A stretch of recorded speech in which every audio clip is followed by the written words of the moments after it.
सांप और नेवले की कहानी। घने जंगलों की गहराइयों में, जहां सूरज की किरणें भी मुश्किल से धरती तक पहुंच पाती थीं, वहीं रहती थी प्रकृति की सबसे पुरानी शत्रुता, सांप और नेवले की। यह शत्रुता केवल जीवित रहने का संघर्ष नहीं थी, बल्कि पीढ़ियों से चली आ रही एक परंपरा थी। जंगल के हर जीव को यह पता था कि जब भी सांप और नेवला आमने सामने आएंगे, वहां टकराव अवश्य होगा। जंगल का वातावरण, वह जंगल सघन था।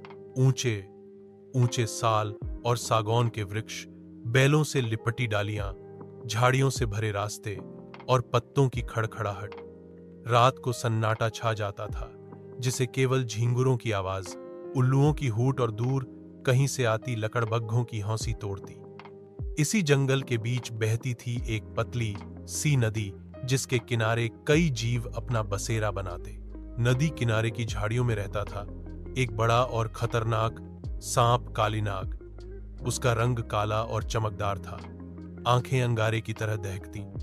जंगल के हर जीव को उससे डर लगता था, क्योंकि उसका विष इतना घातक था कि कुछ ही मिनटों में शिकार को मौत की नींद सुला देता। वहीं दूसरी ओर, पास ही की पथरीली भूमि पर रहती थी एक चालाक और तेज नेवली, चंपा। चंपा अपनी चपलता, साहस और बुद्धिमत्ता के लिए जानी जाती थी। वह छोटी होते हुए भी बड़े बड़े विषधर सांपों को मात दे चुकी थी। पहली मुलाकात एक दिन दोपहर को, जब जंगल तप रहा था। कालीनाग नदी किनारे आराम कर रहा था।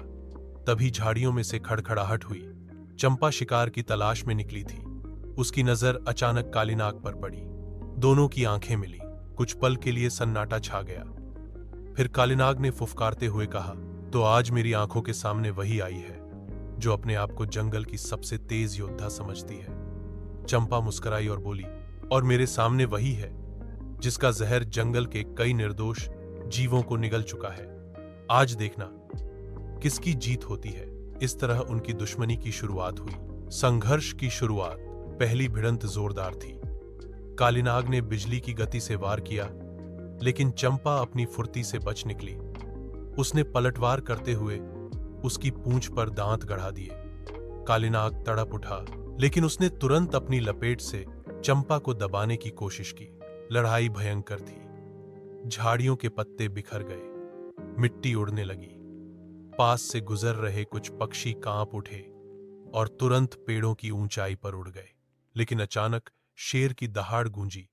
जंगल का राजा आया और गर्जा, रुको, यह जंगल केवल तुम दोनों का नहीं है। अगर तुम दोनों ने अपनी शत्रुता से बाकी जीवों की शांति भंग की, तो मैं हस्तक्षेप करूंगा। दोनों चुप हो गए, लेकिन यह केवल एक ठहराव था। दुश्मनी की जड़ें गहरी हो चुकी थीं। चतुराई और चालें। इसके बाद कालीनाग और चंपा दोनों ने एक दूसरे को हराने के लिए अलग अलग तरीके अपनाने शुरू किए। कालीनाग रात में छिपकर छोटे छोटे जीवों पर हमला करता और कोशिश करता कि चंपा के क्षेत्र में डर फैल जाए।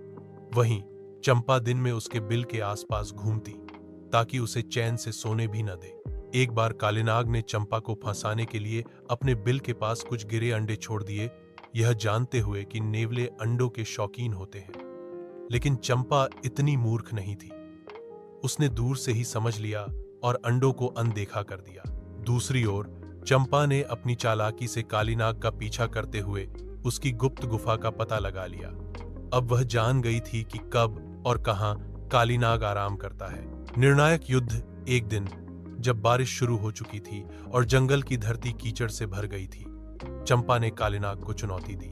आज का दिन तय करेगा कि इस जंगल पर किसका अधिकार है, जहर का या साहस का। लड़ाई शुरू हुई। बिजली चमक रही थी, बारिश की बौछारें गिर रही थी और दोनों योद्धा मौत का खेल खेल रहे थे। कालीनाग बार बार फुफकारते हुए वार करता, लेकिन चंपा अपनी गति से बच निकलती और सही मौके पर पलटवार करती।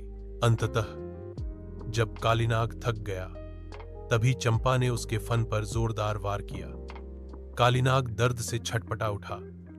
आखिरकार उसकी शक्ति जवाब दे गई और वह जमीन पर ढेर हो गया। परिणाम और संदेश, चंपा विजयी हुई। जंगल के सारे जीव उसके साहस और धैर्य की सराहना करने लगे, लेकिन उसने गर्व से नहीं, विनम्रता से कहा, यह जीत मेरी नहीं, बल्कि सत्य और साहस की जीत है।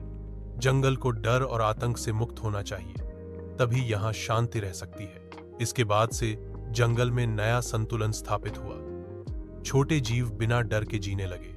निष्कर्ष, सांप और नेवले की यह कहानी केवल संघर्ष की कथा न